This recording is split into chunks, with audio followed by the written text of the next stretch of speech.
Pode começar. Boa noite a todos, sejam bem-vindos no a retomada das atividades das reflexões filosóficas do NEF. Nós vamos abrir esse ano, aproveitando a oportunidade do calendário, 12 dias do Carnaval, e vamos comentar sobre as nossas festas, até porque este vai ser um ano repleto de festas e feriados. A questão que nós vamos abordar é o porquê das festas, o seu verdadeiro significado e a razão delas serem na sociedade. Para iniciar nossa argumentação, nós vamos dar voz ao personagem Tyrion Lannister na última temporada de Games of Thrones. E o Tyrion faz o seguinte discurso: o que une as pessoas? Exércitos, ouro, bandeiras, histórias.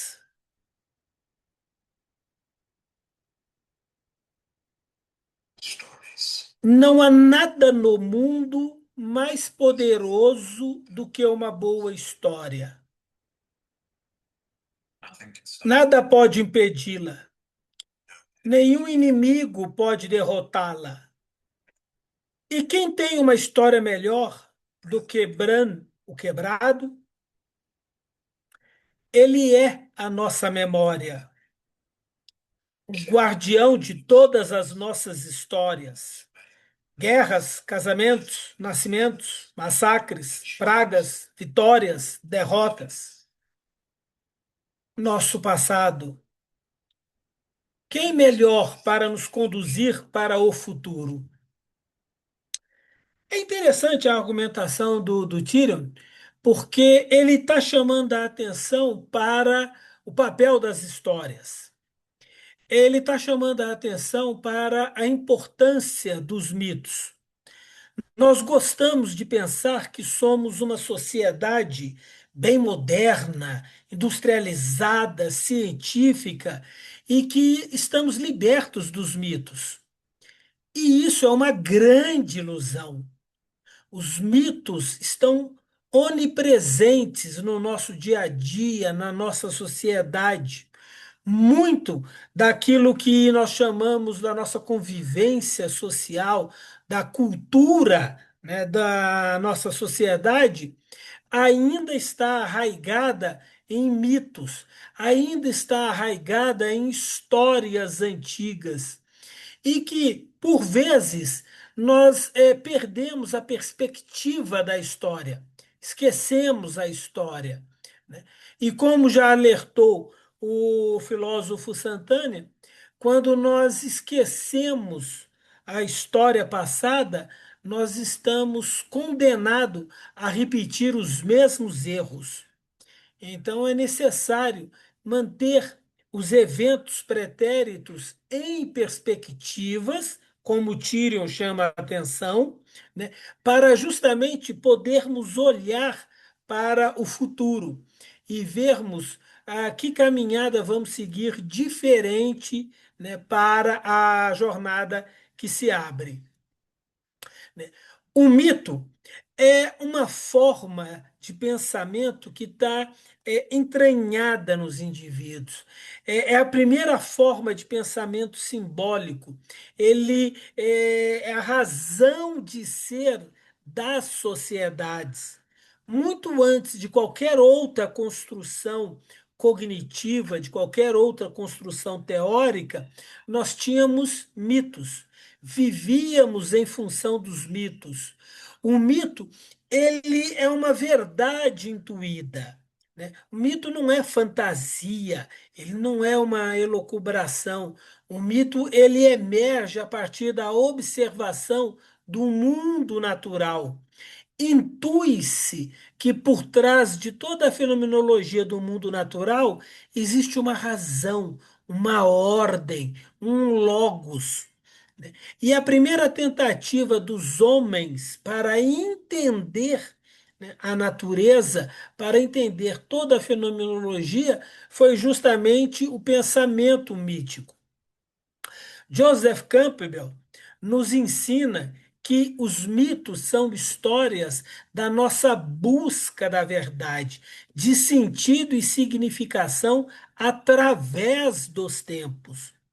Nós não nos livramos dos mitos, nós maquiamos os mitos, nós repaginamos os mitos, nós reformatamos os mitos, mas eles permanecem presentes. Né? E tanto permanecem presentes que é comum se referir a pessoas da nossa contemporaneidade, a eventos da nossa contemporaneidade, ou até mesmo a objetos da nossa contemporaneidade, como os mitos contemporâneos. E a hora que nós deciframos esses mitos, né, nós vamos encontrar as suas raízes lá no passado, lá na antiguidade.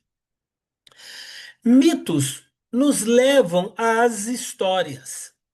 Antigamente, pelo menos a turma que estava mais próxima à minha geração, deve lembrar que nós tínhamos duas grafias para a palavra.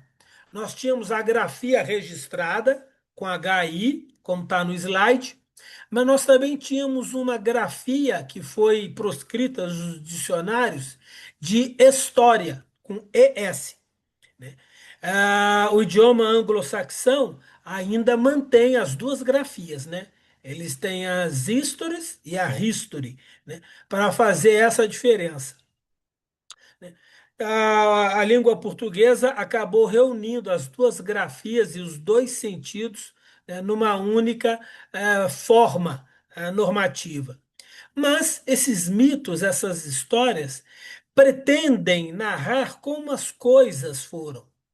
Afinal, existe uma razão para tudo que é hoje ser do jeito que é. O indivíduo entra numa empresa e ele tem que se ajustar na tradição da empresa. Ah, mas por que a coisa é feita assim? Porque sempre foi feita desse jeito. Né? Mas não se dá ao trabalho, e às vezes nem a empresa, nem os demais funcionários, de querer entender, mas por que foi feito daquele jeito? Qual foi o motivo, né, que levou a adotar tal ou qual procedimento. Aquele procedimento ele tinha toda uma razão de ser no passado, né? E é importante conhecermos isso. Né? Chatterton, ele fala da cerca, né? O indivíduo caminhando pela mata e ele encontra uma cerca. E ele diz, ó, não derruba a cerca. Você não sabe por que aquela cerca foi posta ali. Né? Havia uma razão para aquilo. Enquanto não entender a razão, deixa aquilo ali. Enquanto eu não entender a razão de um procedimento, de uma técnica, de uma maneira de se conduzir, é melhor manter, aspas, a tradição, entender a razão dela ser, né? Porque ela conta uma história pregressa e depois tentar corrigir. Geralmente, os mitos, as histórias tradicionais, elas caminham para um modelo mais simples, um modelo que os indivíduos podem apreender com facilidade. Então, tradicionalmente, os mitos, as histórias passadas, elas são sempre marcadas por polaridades, por rivalidade, bem, mal, claro, escuro, né? O herói e o bandido, que é uma forma de simplificar, um contexto que nem sempre é compreendido em todas as suas nuances. Né? Por conta disso, não se importa muito com contradição, não se importa muito com algum relato fabuloso, não se importa muito com algum evento que seja incompreensível na atualidade à lógica. mas precisamos entender que, na época que o mito foi instaurado, aquilo tinha uma razão de ser. O conhecimento mítico, ele permanece na nossa sociedade, né, através das religiões institucionalizadas e através do pensamento chamado senso comum. O senso comum, ele não está liberto dos mitos. Em pleno século XXI, ainda é senso comum dizer que não se pode comer manga com leite. E a maioria das pessoas que vendem esse tipo de mitologia, se for questionado o porquê disso, ela não vai saber responder. Ainda é comum um mito de que sorvete faz mal para a garganta das crianças, enquanto a informação científica técnica é exatamente o contrário. Então, existe uma relação causal bem precisa entre o pensamento mítico, que evoluiu para o pensamento religioso, né? Lembra que a palavra religião, uma da etimologia da palavra, é ligar, religar os indivíduos entre si, religar os indivíduos num clã, numa tribo, numa comunidade, religar esses indivíduos com o passado, religar esse indivíduo com os ancestrais, que paulatinamente vão sendo deificados. Com o passar do tempo, perde-se algum contato, né, próximo com esses ancestrais, fica apenas o significado do mito, e isso instaura o chamado senso comum. Ouvimos todo dia, ouvimos dentro de casa, nós nascemos, fomos criados, educados dentro do paradigma do senso comum, né? Todo mundo fala, todo mundo replica, é assim, sempre foi, né? E mantemos isso tradicionalmente. Em todas essas formas de pensamento, a base do conhecimento está formado naquilo que o indivíduo acredita, né? E precisamos ter em mente que todos nós somos crentes. Todos nós acreditamos piamente num conjunto de ideias, saberes, valores, juízos, aos quais fomos apresentados desde a infância, aos quais abraçamos e vivemos, e que determinam a nosso modo de vida, o nosso estilo de vida e a maneira como nós vemos a sociedade à nossa volta.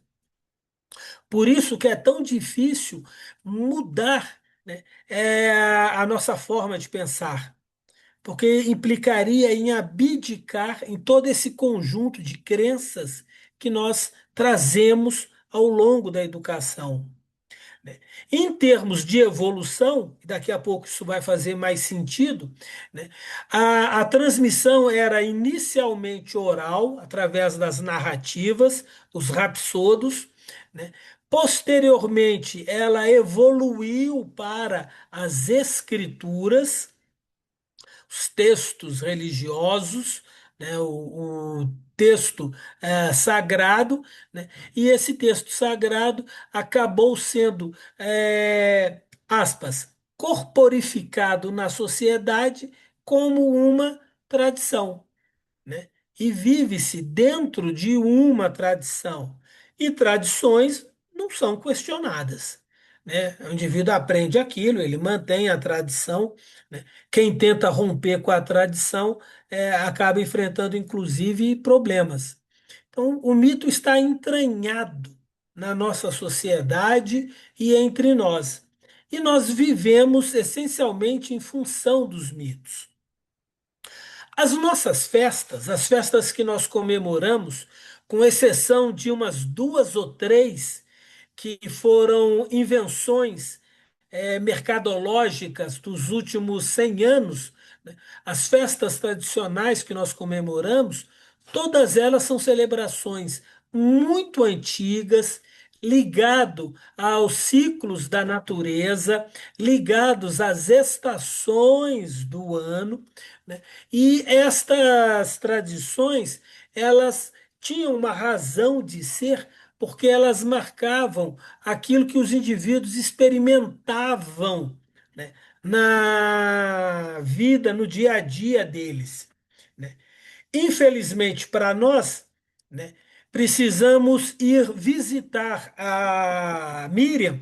Ela vai ter que abrir um quartinho para receber todos nós lá em Londres, porque o nosso calendário de festas ele é determinado pelo hemisfério norte e não pelo hemisfério sul. Ele segue as estações do hemisfério norte, né, não do hemisfério sul, e marcava as grandes transições, né, nas estações do ano, né? A migração, saímos lá no caso da Miriam, que está lá no hemisfério norte, né? Ela saiu do outono e está no inverno. Lá para março, ela vai sair do inverno e adentrar na primavera, né? Depois ela vai migrar da primavera para o verão, né? Aí a Miriam foge, vem para o Brasil, né, para pegar uma temperatura mais amena aqui, né, e depois do verão retorna-se ao outono. Este ciclo marcava a relação entre os solstícios e os equinócios, né, e essas datas determinam a imensa maioria das nossas festas. A grande porcentagem das nossas festas são determinadas em função dos equinócios ou dos solstícios. Os equinócios marcam a transição, né, na primavera e no outono, né, na entrada da primavera e na entrada do outono, onde dia e noite são iguais. Equinócio, equidade, igualdade, então dia e noite são iguais. O solstício, né, de verão ou de inverno marca os dias do ano onde nós vamos ter o dia mais curto do ano, né, é o solstício de verão, né, e o dia mais longo do ano, que é o solstício de inverno, lá no hemisfério norte. Para nós é um pouquinho diferente, né? Nós temos que inverter essa cronologia. E aí nós estamos a 12 dias do carnaval. Só se fala do carnaval, tá carnaval o tempo todo na televisão, né? Quem lida com programação sofre muito para organizar calendário, justamente por causa de data de carnaval e de Semana Santa, né? Porque é uma data móvel. Ela nunca fica no mesmo dia, né? O calendário que você fez por um ano não serve para o seguinte, porque as datas vão se movimentar. O indivíduo até protesta sem, algumas vezes, entender como isso funciona, como é que isso é determinado, né? A quarta-feira de cinzas, ela vai marcar para nós o período que nós chamamos de quaresma. Está relacionada a 40, um número significativo na antiguidade, né? Por que que 40 era um dia interessante? Quando se fala em 40, o pessoal pensa apenas em Jesus jejuando 40 dias no deserto, né? Ah, por que que ele supostamente teria jejuado 40 dias no deserto? É uma referência histórica ao Velho Testamento, aos 40 anos que o povo peregrinou. E por que que supostamente o povo peregrinou 40 anos? Porque era um costume dos antigos, e não apenas dos hebreus, era um costume de todas as sociedades antigas, quando uma sociedade, uma tribo, ela invadia, atacava e dominava outra tribo, né, os homens eram eliminados e as mulheres eram tomadas como espólio de guerra, né? E essas mulheres acabavam virando concubinas. Mas o indivíduo tinha que ter certeza, né, de que aquela mulher não estaria grávida de um filho do seu inimigo. E aí qual era o procedimento antigo? Raspava-se a cabeça da mulher e esperava 40 dias. Durante esse período, o cabelo dela ia crescendo, ia tomando uma nova formatação. Durante esses 40 dias, ela aprendia os hábitos do conquistador: língua, regras sociais, hábitos das relações dentro daquela estrutura tribal, idioma, culinária, né? Ela vai aprendendo tudo isso. E o que é mais importante, em 40 dias, se ela não estiver grávida, ela vai menstruar. Opa, se ela menstruou, ela não está grávida do inimigo. E se ela não está grávida do inimigo, agora eu posso tomá-la como concubina e engravidá-la. Porque agora eu sei que o filho que ela vai ter será meu. E isso era um hábito que não é apenas dos hebreus, como está relacionado lá em Deuteronômio. Assírios, sumérios, os egípcios, todos os povos antigos seguiam essa regra, né? Eles adotavam essa regra. Mais tarde, né, quando a igreja vier determinar as regras da sociedade, né, ela vai discriminar esse período também. Um período de jejum, um período de abstinência, né? Abstinência da carne. Vale para os dois sentidos, né? O carnaval, no latim antigo, é carnavale, vai-se as carnes, né? Vai ficar sem a carne, né? É uma festa derivada de uma comemoração pagã dos ritos dionisíacos de Baco. Daí o exagero, daí o excesso de bebidas, a libertinagem dessas datas. Mas como é que a gente chega, né, no carnaval? Para chegar no carnaval, eu preciso identificar a Páscoa, né? Identificar a passagem, né? A festa da libertação, que tem todo o significado aqui, né, de libertação da escravidão, libertação do jugo, a libertação do domínio, né, aquilo que torna o indivíduo livre para seguir o seu caminho. E aí, como é que é marcada a Páscoa? Que é uma data que muda também. Aí entra o calendário antigo. O equinócio de verão, significa, lá para Miriam, né, o fim do inverno e o início da primavera, lá no hemisfério norte, né? Fim do inverno e início da primavera se dá ali por volta do dia 21 de março. Então, 21 de março, 22 de março é o equinócio, né, do verão, né, lá no hemisfério norte. O equinócio da primavera, desculpe. Equinócio da primavera no hemisfério norte, né? Os dias são iguais. Daqui para frente significa que os dias vão ficar cada vez maiores. A primavera significa somente e nas áreas mais temperadas, né? A natureza ela vai vir à tona, ela vai ficar pujante, é a época da florescer, né? As flores, os vegetais, preparar para a semeadura, né? Se livrar do frio, né? O equinócio é no dia 21 para 22 de março. Quando vai ser a Páscoa? Né? A Páscoa vai ser no primeiro domingo, depois da primeira lua cheia do equinócio. Então, no primeiro domingo, depois da primeira lua cheia. Ora, se o equinócio vai dar em 21, 22 de março,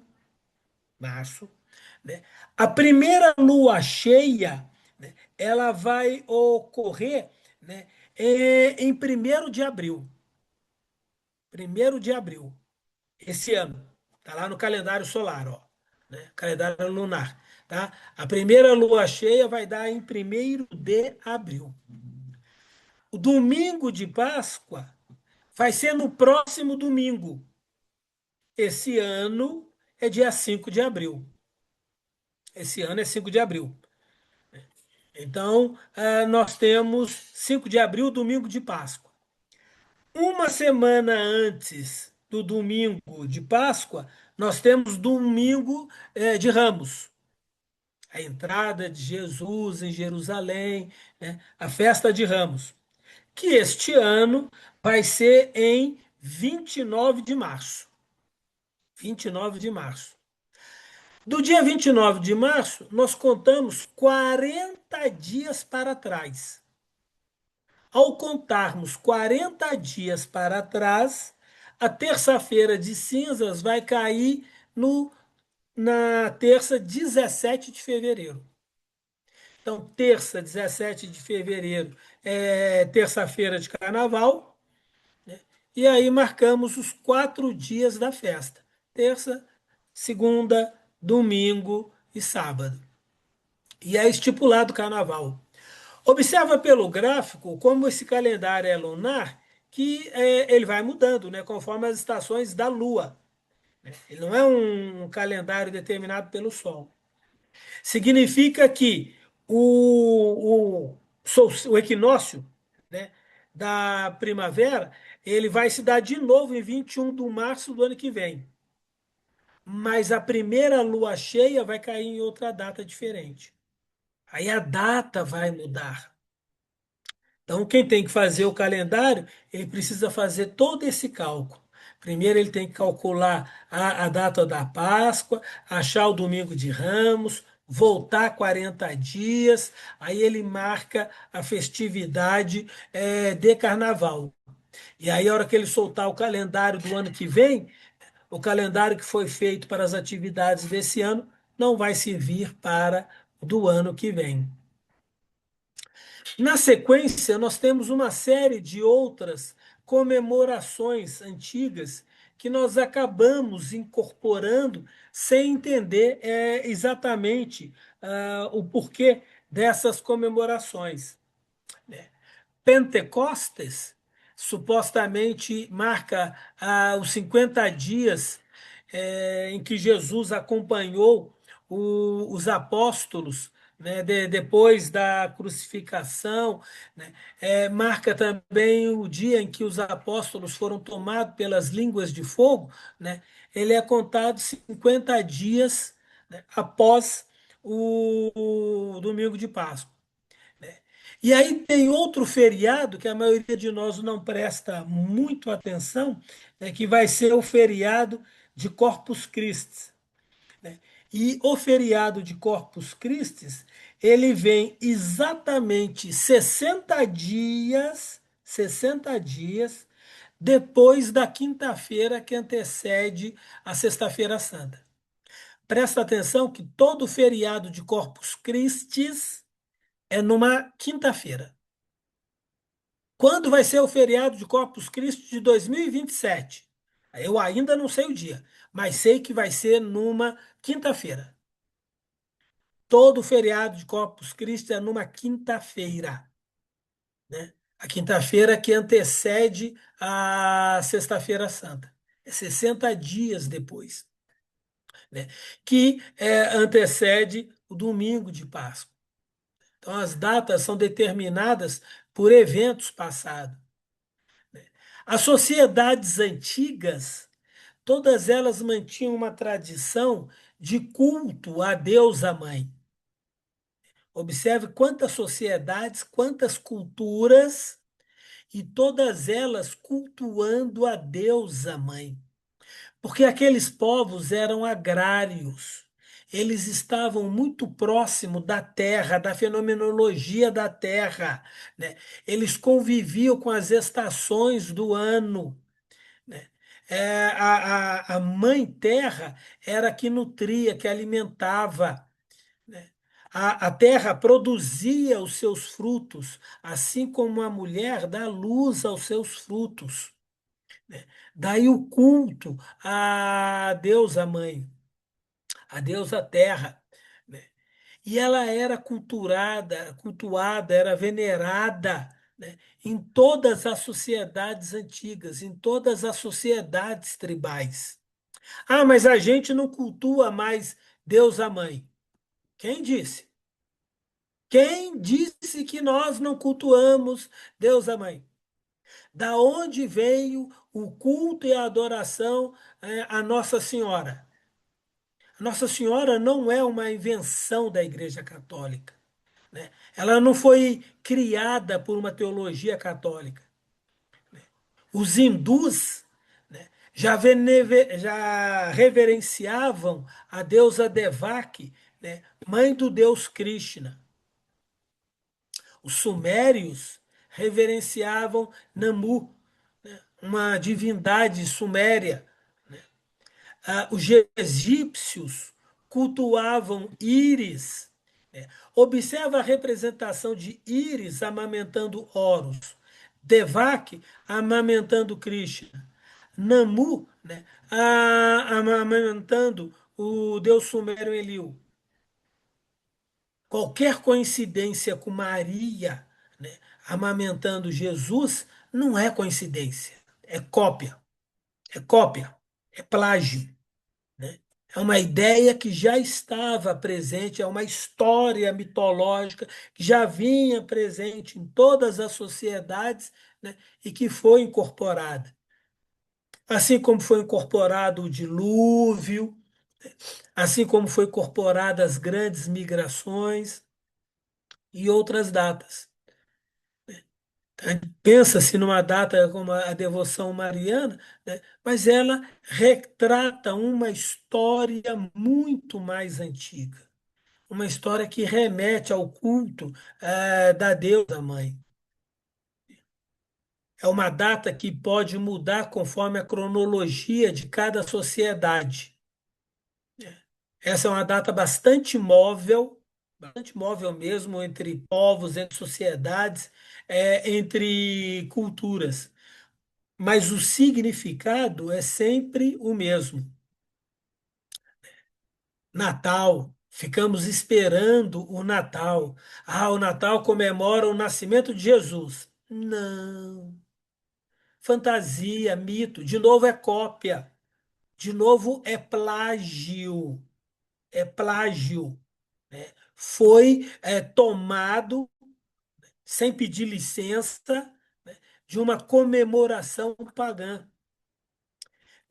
Lembra que em 21 de dezembro, no hemisfério norte, é o solstício de inverno. Significa que acabou o outono, né, e vai começar o inverno. Né?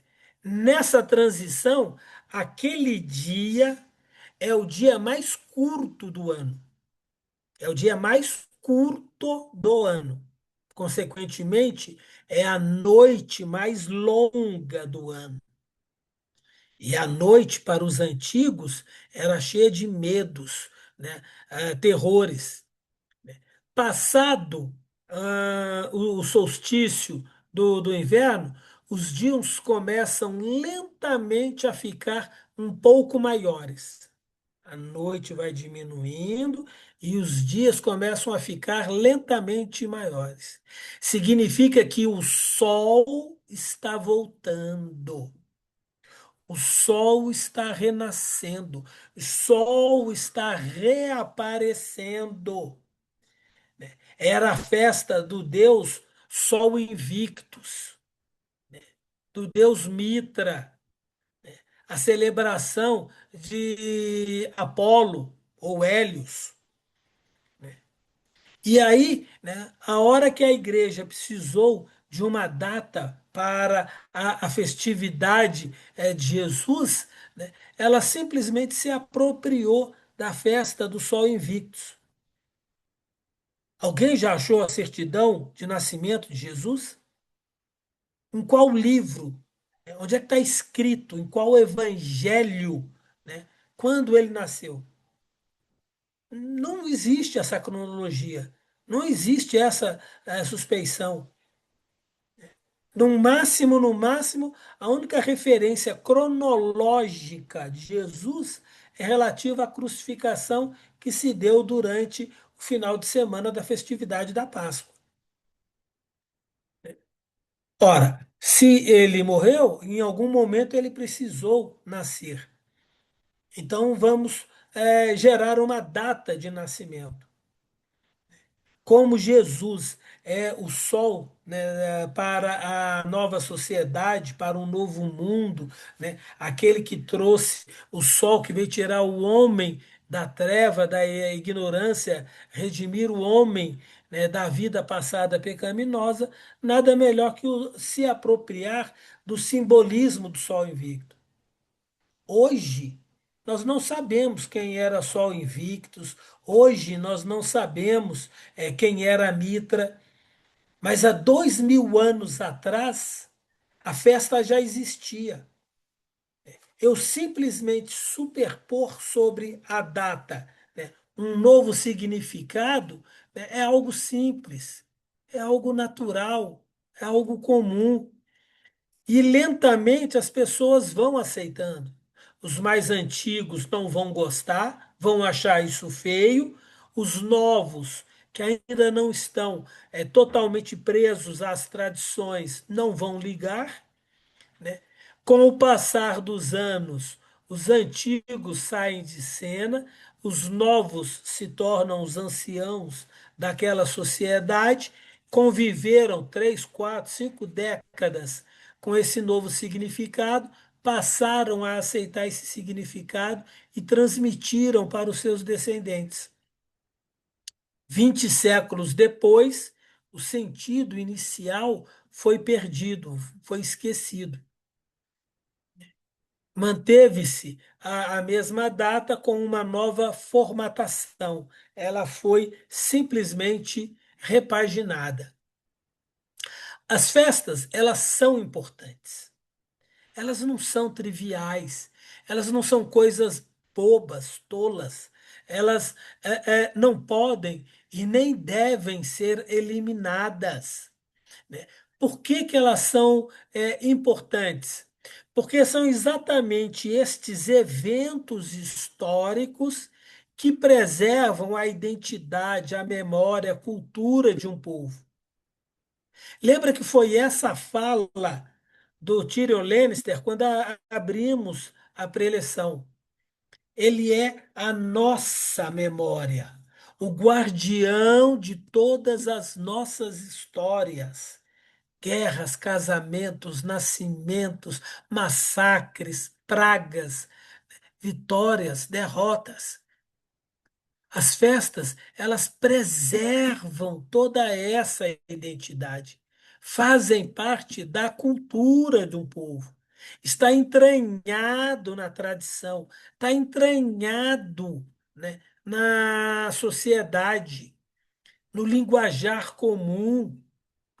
Elas não podem simplesmente serem apagadas. E são justamente elas que unem as pessoas.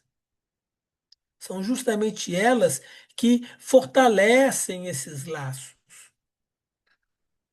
O que torna a identidade dos indivíduos é justamente a história que os une. É a história, a geografia não nos une.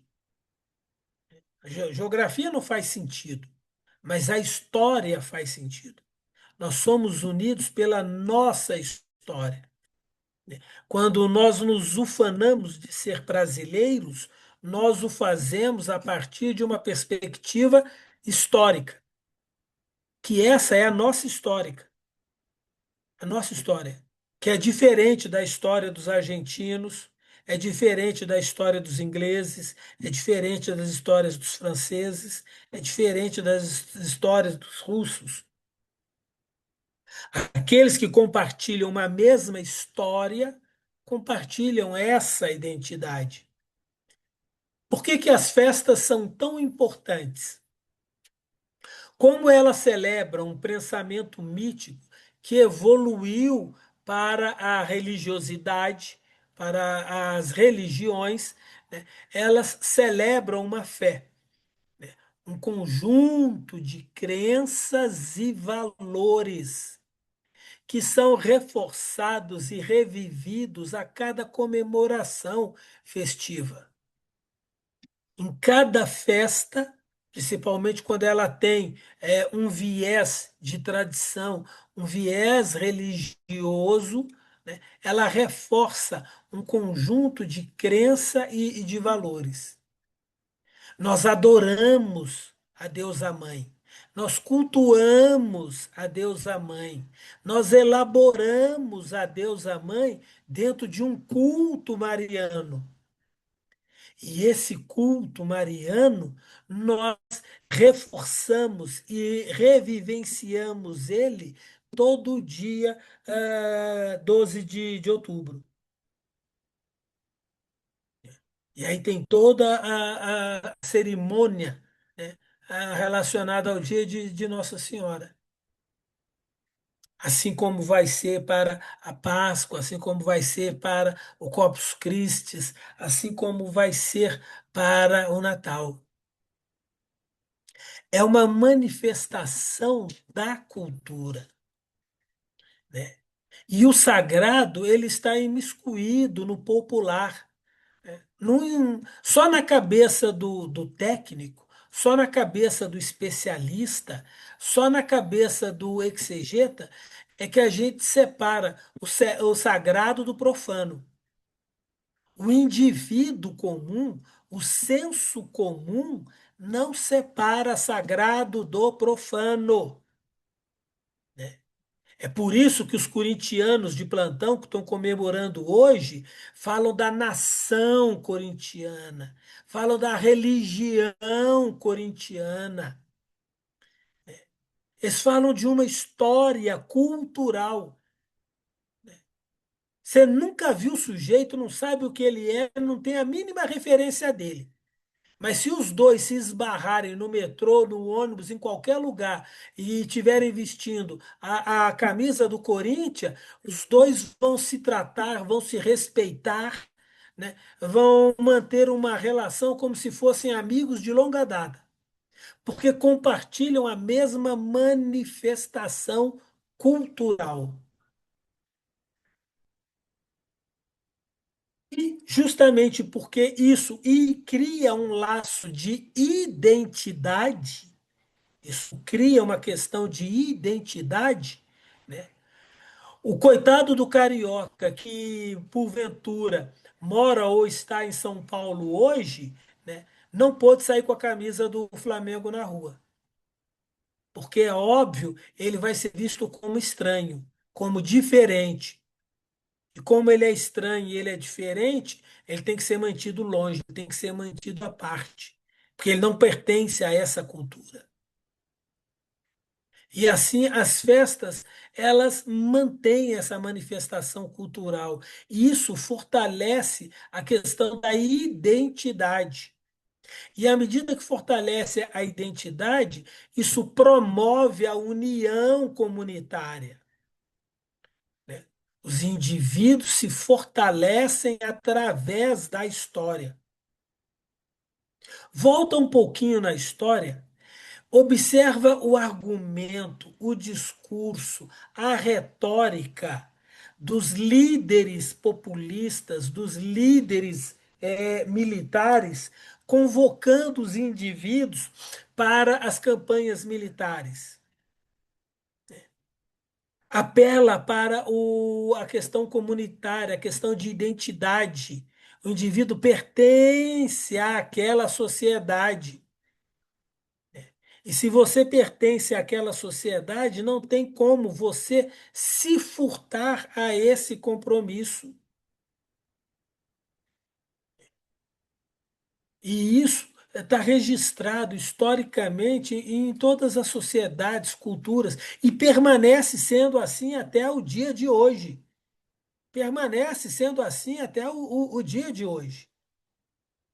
Por mais que os iranianos estejam contrafeitos, né, com os ayatolás e com a economia, eles não vão se rebelar contra a teologia e não vão estabelecer uma sociedade democrática em modos ocidentais, porque eles permanecem, né, unidos pela história daquela sociedade. Se os Estados Unidos atacarem primeiro o Irã, né, imediatamente o povo deixa de se revoltar contra os ayatolás, vão esquecer a economia e vão se unir militarmente para defender a religião e a cultura. E esse é o jogo histórico das políticas. A união comunitária preserva a tradição e memória. Por isso, preserva a história e a memória de um povo. São revividas, são reensinadas, são recontadas, são retransmitidas. Não se passa em branco. Né? Toda hora essas histórias estão sendo recontadas, trazidas de novo à baila, né? Na tradição oral, nas escrituras, nos eventos, nas festividades. A própria festividade abre espaço para a criação de ritos, atos devocionais que a gente incorpora e faz tradicionalmente, porque faz parte da cultura, aquilo faz parte da tradição. Por que que se tem que se vestir de branco na virada do ano? Onde é que está escrito? Os indivíduos não pensam, simplesmente veste branco e vai. Né? É natural. Qual é o problema de ir numa churrascaria, né, no domingo de Páscoa? Vai numa churrascaria numa domingo de Páscoa, tenta contar quantos espíritas vão estar lá. Vai ter muito pouco. E quem tiver ali na churrascaria no domingo de Páscoa, provavelmente vai se identificar como ateu ou agnóstico. Até o espírita mais tradicional, mais,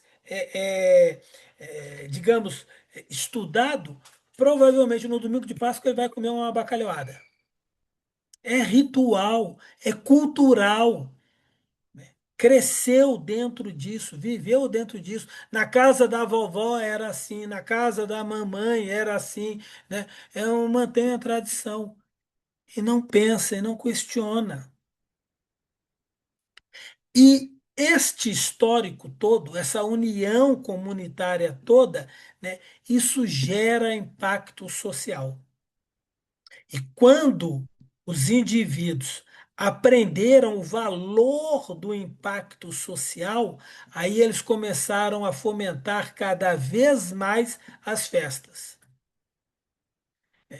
Esse negócio de transformar o carnaval num grande empreendimento comercial, com sambódromo, com escolas de samba, com o governo financiando a escola, né? Isso não é invenção nossa, não. Não é coisa moderna, não. Os gregos faziam a mesma coisa há mais de 2.000 anos nas celebrações a Baco. Os romanos faziam a mesma coisa na celebração a Dionísio. O próprio governo mantinha aquilo, promovia as festas, patrocinava as festas. Gerava recursos, gerava a arrecadação de dinheiro e servia para fortalecer a comunidade dentro daquela cultura, dentro daquela ideia, dentro daquele valor. Não são poucas coisas. Não são poucas coisas. Né? Harari no texto Nexos, né, ele discorre ao longo desta obra sobre o valor da história, né? Se tiverem a oportunidade de lerem o Nexus, vão perceber que aquilo que o Tyrion sintetizou numa fala de poucos segundos, o Harari desenvolveu em 400 páginas. Ele vai falar do valor da história, como a história cativa, como a história emociona, né? É através da história que nós estamos conectados. Faz a empatia, né? O objeto de fundo aqui do Harari, ele está falando sobre linguagem. E ao falar sobre linguagem, ele vai falar sobre inteligência artificial, né? E a ideia que ele vai participar para nós é que assim, a inteligência artificial, ela não é inteligente, porque ela é artificial. Se ela é artificial, ela não pode ser inteligente. Dois, é só uma nova forma de contar a mesma história. É só uma nova forma de contar as velhas histórias. Assim como foi na transição da oralidade para as escrituras, da escritura para o prelo de Gutenberg, né? Do prelo do Gutenberg para a radiodifusão, né? Nos anos de 1920 e 30, e agora a inteligência artificial, né? A mesma história, tá contando os mesmos elementos, né? Os indivíduos se encontram, né, nesse ambiente. Tem sim um peso, tem sim um valor em termos de dominação, em termos de controle, do ideário popular? Tem, é claro, sempre teve. A finalidade de transferir a transmissão oral para a escritura foi justamente de ter um objeto de controle. Quando a escritura evoluiu para o prelo, aquilo facilitou mais ainda o controle dos indivíduos. Não é diferente, apenas está maquiado. Então, a riqueza está na história. A história cativa, a história emociona, a história cria conexão, liga os indivíduos, dá senso de pertencimento, né? Gera uma noção de identidade coletiva. E essa identidade coletiva é fundamental, né, para a sociedade. A sociedade é construída a partir dessa identidade coletiva. Então, é um instrumento poderoso de comunicação e de mudança. Nós vamos ter muitas festas esse ano. Pessoal que ficou triste o ano passado, porque ano passado quase não teve feriado, esse ano vai se esbaldar. Problema nenhum em aproveitar as festas, em aproveitar os feriados, mas importa entendermos o significado deles, importa entendermos essa historicidade, importa compreendermos como nós chegamos nessas datas, por quê, o que elas representam, o que elas querem remeter, né? O que elas querem nos apontar, né? Importa entendermos que essas datas, elas são sim usadas para construir e fortalecer a questão de identidade sociocultural de um povo. E importa entendermos que para caminharmos para uma sociedades verdadeiramente pacíficas, harmonizadas, integradas, né? Um sonho utópico de um mundo pacificado, as histórias precisam convergir para os mesmos significados. Na hora que as nossas histórias convergirem todas para o mesmo significado, a forma, a maquiagem, a máscara, ela deixa de ser importante. Cada um vai usar a sua máscara, né? O que importa é o significado por trás das nossas festas, né? Não importa a origem pagã das nossas festas. Importa, sim, sabermos de onde elas vieram, o caminho que elas nos permite vislumbrar para o futuro e como nós vamos caminhar para atingir esse futuro. Paramos aqui, ainda temos aí alguns minutos, podemos abrir para alguma discussão, questionamento que se fizer pertinente.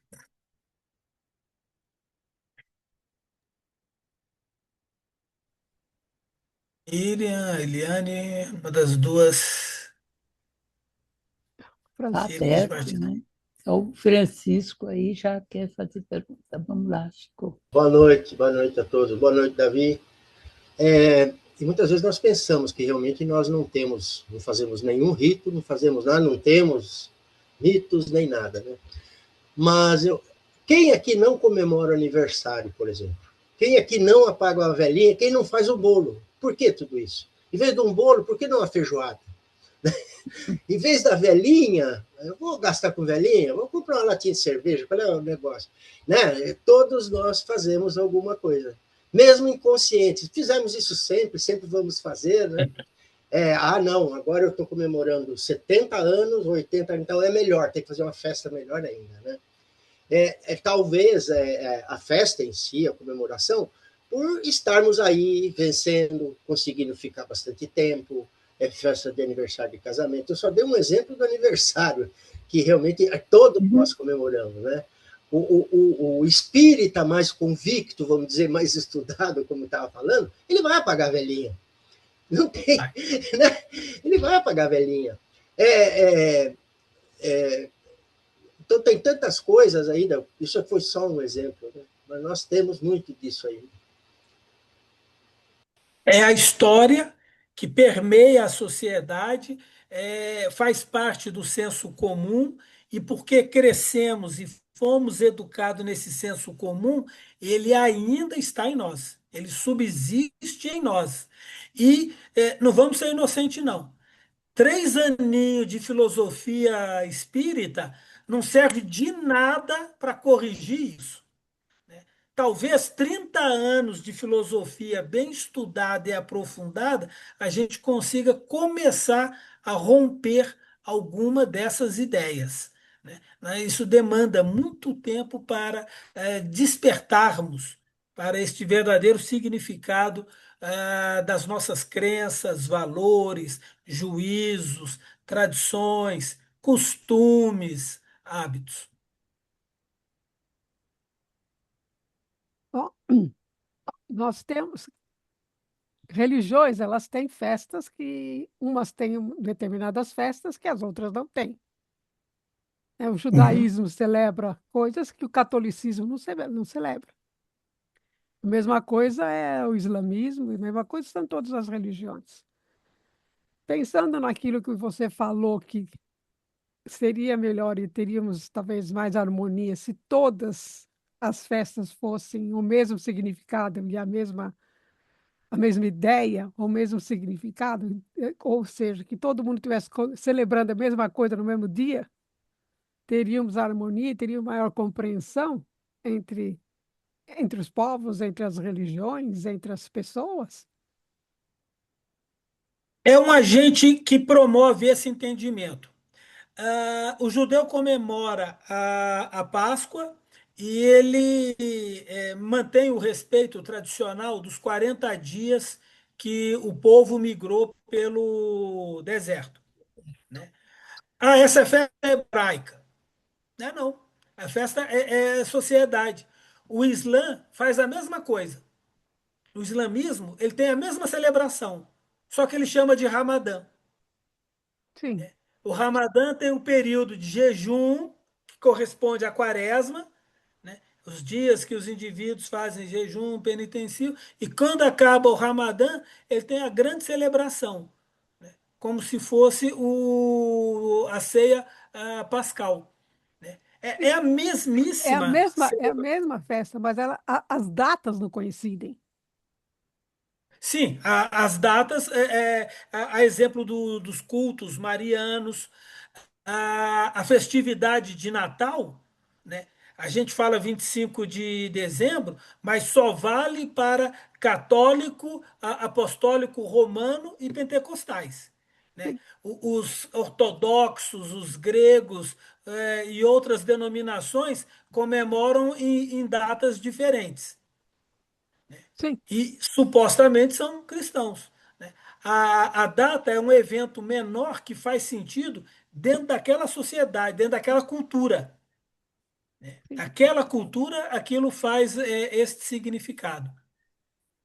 Então, essa ideia da Páscoa, que pela Páscoa você faz o carnaval, etc., é uma ideia,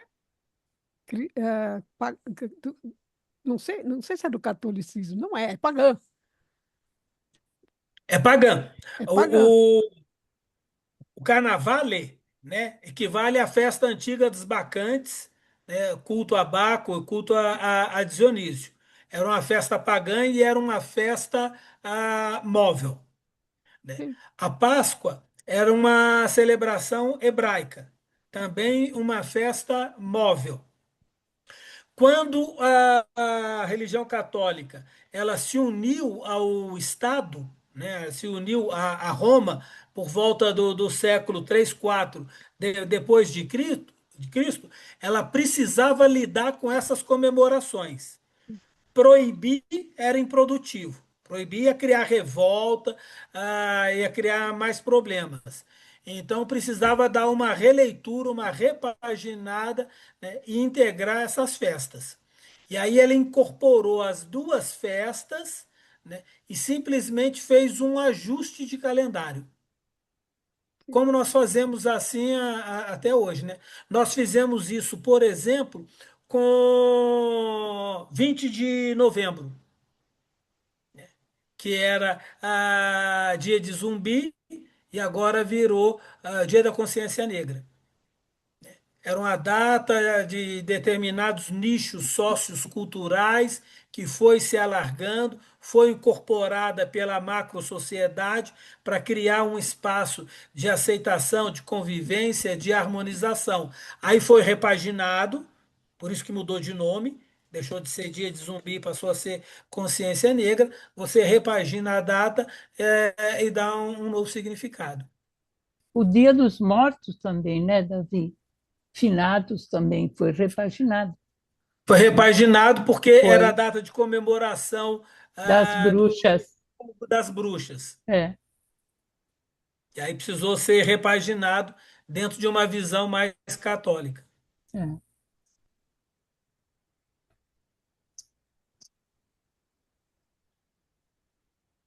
As festas não são casuais, elas são culturais, né? Importa que nós entendamos o valor cultural da festa. E a partir desse valor cultural, sabemos usufruir dela da forma mais saudável possível. Fala, Rogério. Boa noite, Davi. Obrigado, viu? Foi ótimo. Você me fez lembrar, dentro de todo o contexto, olhando, né, o mundo executivo, uma frase bastante habitual do Peter Drucker, né, aquele professor de origem austríaca, que diz assim: a cultura engole a estratégia no café da manhã. Ela é muito clássica, né? Muito usada e se encaixa perfeitamente no que você falou, né?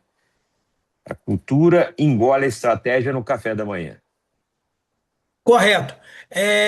Quem tiver a oportunidade de ler o Nexus do Harari, vai Sim. ver ele discutir esse aspecto, como a linguagem e o elemento cultural acaba determinando as direções das estratégias políticas e econômicas de empresas e povos.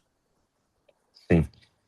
Obrigado por essa dica do Nexus. Eu já tinha lido o Sapiens, né, que eu também sei que você já leu, né, que trata de outros temas. E, finalmente, apenas como um comentário, tudo isso que você falou, especialmente da cultura, né, nós vemos que o nosso próprio movimento espírita, ele está engolido pela cultura, né?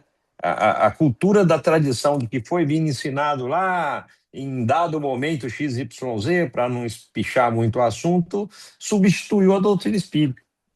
né? A doutrina espírita no sentido do conjunto da obra ali, por tudo isso que virou um monte de coisas e a doutrina em si ficou lá pro ladinho. Se der tempo, a gente mexe com isso, né?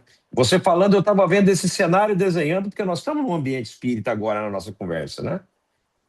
De filosofia espírita.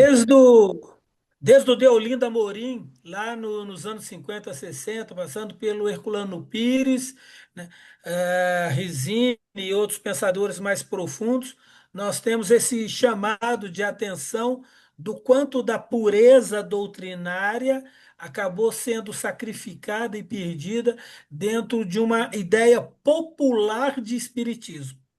É dentro de uma tradição do espiritismo, né? Daí a Sim, chamada desses autores para voltarmos à essência da doutrina. Curioso é que o Kardec intuiu isso. Se nós formos procurar obras póstumas, vai estar no final de obras póstumas, na estruturação lá da doutrina espírita, ele vai falar que a doutrina espírita é muito mais uma questão de fundo do que de forma. Só que o que sim. a gente vê no movimento é a forma sufocando o fundo doutrinário. É, E o é. Kardec já chamava a nossa atenção para a questão do fundo doutrinário, dessa essência. Aí, e lá na introdução do Evangelho segundo o Espiritismo, né? Ele fala sobre essas mesmas questões, né? Mas é o desafio, né? Façamos a nossa parte, como momentos como esse no NEF, que devagarzinho se vence o tempo. Obrigado, Ali. O primeiro ano precisa de tempo, né? Mas às vezes no primeiro ano, quando chega lá na filosofia contemporânea, a gente fica um pouquinho preso ali no existencialismo e a filosofia da linguagem, né? Vale a pena, quando revisitarmos a filosofia da linguagem, conversarmos um pouquinho com a escola de Frankfurt. E aí o peso da escola de Frankfurt, da cultura de massa, né? O valor da cultura de massa, que é outro item que está abordado lá no Nexus pelo Harari, né? Essa cultura de massa, né, é que domina esses eventos. E aí o indivíduo se deixa levar, né, por aquilo que é propagandeado e ele vai se distanciando do verdadeiro significado, da origem, do verdadeiro valor de um ensinamento, de uma teoria, de uma experiência, até mesmo de um evento histórico. Perfeito. Obrigado.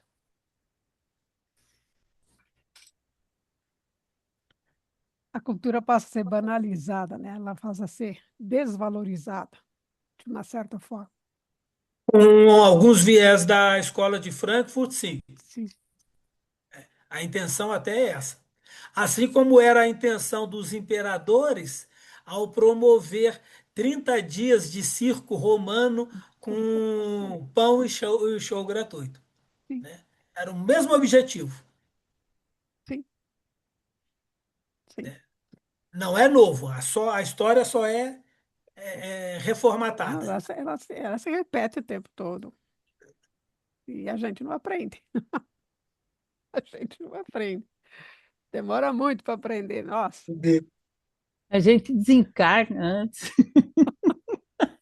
para voltar e aprender, né? Tentar aprender. Ô, Miriam, Oi, oi, Rogério. tudo bem, minha querida? Tudo bem? A Tudo gente jóia. aprende se a gente tiver boa vontade, por exemplo, né? Aqueles que estão debruçados, não só aqui, mas aqui no núcleo, né? De espírita de filosofia.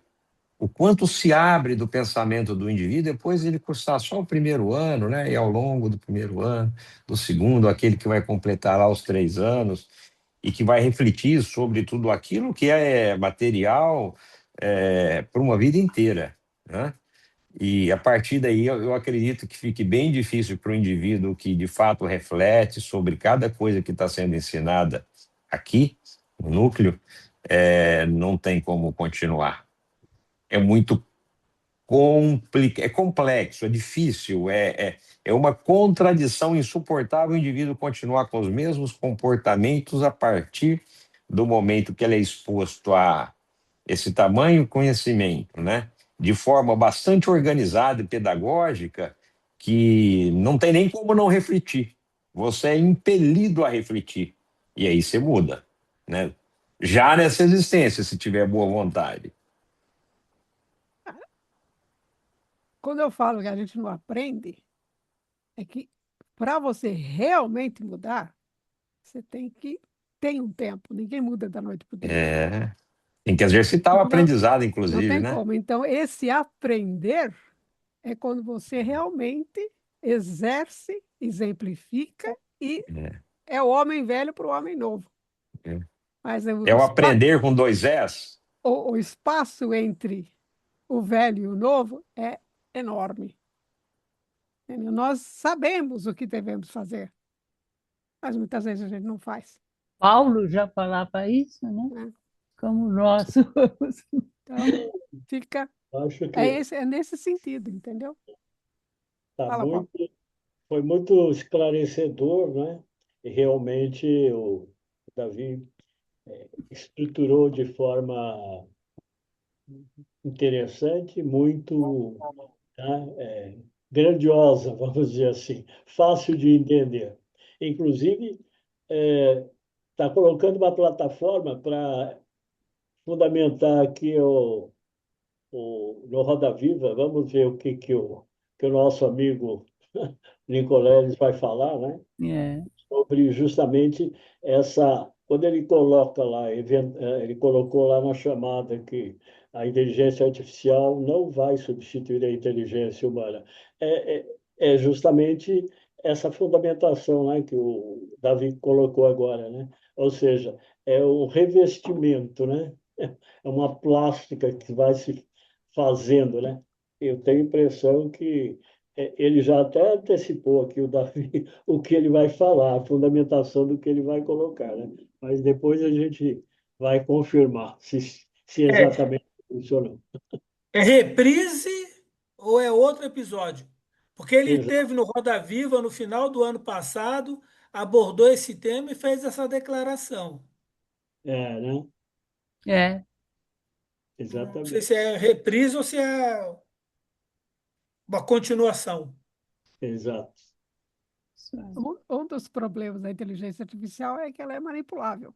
É que ele é artificial, já Não, fala, mas né? ela é, além de ser artificial, ela é manipulável.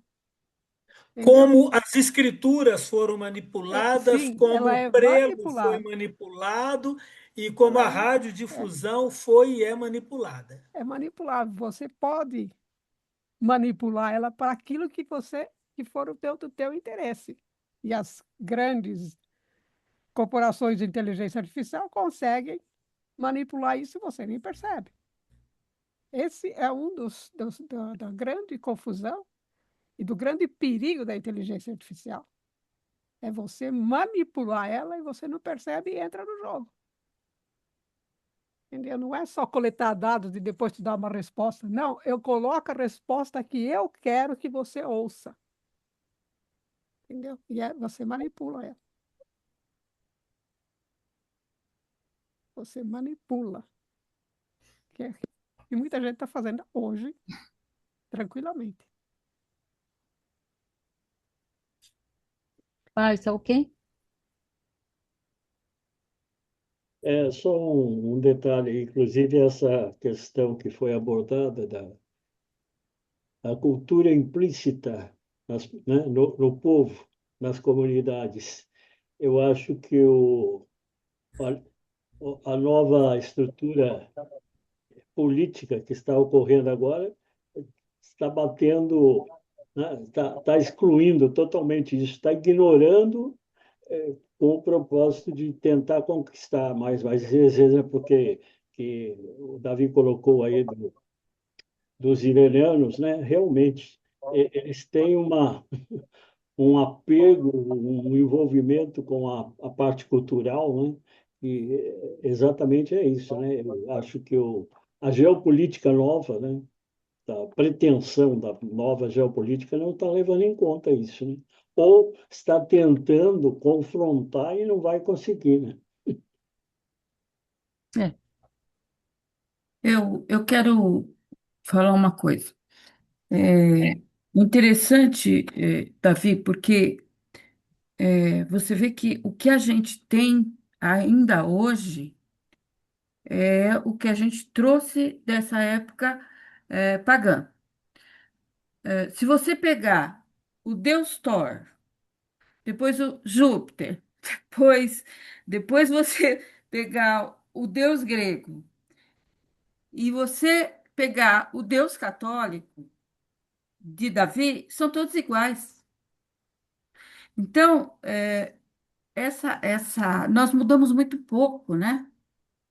Nós mudamos muito pouco, é, não só as festas, mas nós mudamos os símbolos, os mitos, muito pouco, inclusive é, a maneira de manifestação. A maneira de manifestação dessas festas pagãs, se a gente comparar, é a mesma maneira de manifestação da adoração que nós temos nesses deuses. Mudou muito pouco. É o bezerro de ouro, Tereza. Tem um outro detalhe, né? Que nós paramos para pensar. Quem eram os semideuses e como é que eles nasciam? Era a união de um deus com um ser humano. Né? Como é que foi, aí é o mito de novo, né? Como é que foi para os cristãos, por exemplo, o católico, o nascimento de Jesus? Foi uma humana que teve lá a concepção de um Deus. Mesma coisa. Então, Jesus seria um semideus, vamos dizer, levando para o mito antigo, né? Para nós, não, isso é outra história, como nós entendemos Jesus. Mas é a mesma coisa, foi tirado, como ele falou assim, é plágio, é cópia, né?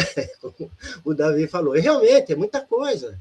Tantas e tantas coisas que tem que, quando nós paramos para estudar um pouco a história bíblica e fazer essa comparação, a gente vai ver Noé, lá Gilgamesh, né, o dos Sumérios. Aí a gente vai ver tantas outras coisas que tudo foi, ó, trouxe lá de trás. Alguém copiou de alguém, copiou e vamos embora. É. É por isso que a evolução é individual. Porque cada um vai chegando por si. Entendeu? Nós aqui aprendemos, na medida do possível, na medida do interesse de cada um, da vontade de cada um, vai aprendendo e vai assimilando vagarosamente. Né? É claro que nós já evoluímos. Se eu vou pensar em mim há 10, 15 anos atrás, eu não teria o conhecimento que eu tenho hoje. Então, esse é o acréscimo, e esse acréscimo faz com que eu vá refletir para adquirir novos acréscimos. Entendeu? Vagarosamente. Mas é cada um por si. E Ô, aí Miriam, a gente se encontra num grupo onde todo mundo consegue conversar, né? Trocar ideias. Por quê? Porque todo mundo está interessado em aprender, em saber como é que funciona, mas cada um vai adquirindo esse conhecimento e possibilita a conversa entre todos nós. Mas quanto mais a gente estuda, mais conhece, mais eu sei que nada sei. Sim, é por isso que você vai procurar mais. Que beleza, assim que é bom. Sim, não cansa, não entra na monotonia, sempre vai ter novidade, isso que é legal. É a douta ignorância, né? Como é o nome dele? Nicolau de Cusa. Isso. A douta ignorância, é aquela que me faz buscar o conhecimento. Entendeu? Existe a ignorância porque eu quero ser ignorante, não quero saber de nada. E existe a ignorância que me estimula a buscar o conhecimento. Né? Como dizia o Davi um dia aí, numa dessas aulas aí, como é que é? Eu não sei, não quero saber e tenho raiva de quem sabe. Frase perigosa essa. Quero ficar na ataraxia. Eu não quero saber disso. É uma frase perigosa, entendeu? Perigosa. Aí está optando pela ignorância mesmo. Né? E a gente fala, e é uma frase que a gente usa. Eu não sei, não quero saber e tenho raiva de quem sabe. Entendeu? É uma frase perigosa. Ô, Miriam, quando ela só é usada, né, por aqueles que procuram pensar, ainda vai lá, né, como episódio isolado. O fato é maior ainda, mais berrante, pela massa da sociedade, né, que a gente observa, que tem isso como um mantra e como a realidade de vida, né? Por isso que ela é Isso que perigosa. entristece, é Por isso que ela é muito perigosa. perigoso, Ela é muito perigosa. mesmo, né? É. Então, a gente procura o conhecimento, mas o conhecimento vem devagarinho. E a gente consegue vivenciá-lo também muito lentamente. Por isso que temos várias vidas, graças ao bom Deus. Obrigado, Davi. Tudo bem? Foi muito bom, Davi. Davi, obrigada. E bom ano para todos nós, tá bom? Obrigadão, Davi. Davi, vou convidar você a outras vezes, tá bom? Bom Vamos. carnaval A para gente vai todo mundo. negociando com calma. Tá bom. Não, mas não Bom se carnaval. preocupe. Não se Bom preocupe, tá carnaval. bom? Não se preocupe. Bom carnaval para todo mundo. Bom carnaval para todo mundo. E lembre-se, hein? Atrás do trio elétrico também vai quem já morreu. Já, Com sim, certeza. sim, com certeza. Com certeza. Acostumou, só porque desencarnou, não Acostumou, vai? foi. Não só atrás, mas na frente e no meio, meu filho, em todo lugar. Gente, tchau. Obrigada. Tchau, tchau. Forte Tchau, abraço Davi. a todos. Obrigadão. Tchau, tchau. Tchau, tchau, tchau, Eliane. Tchau, Tchau. tchau. Sério, até. Obrigada. Até.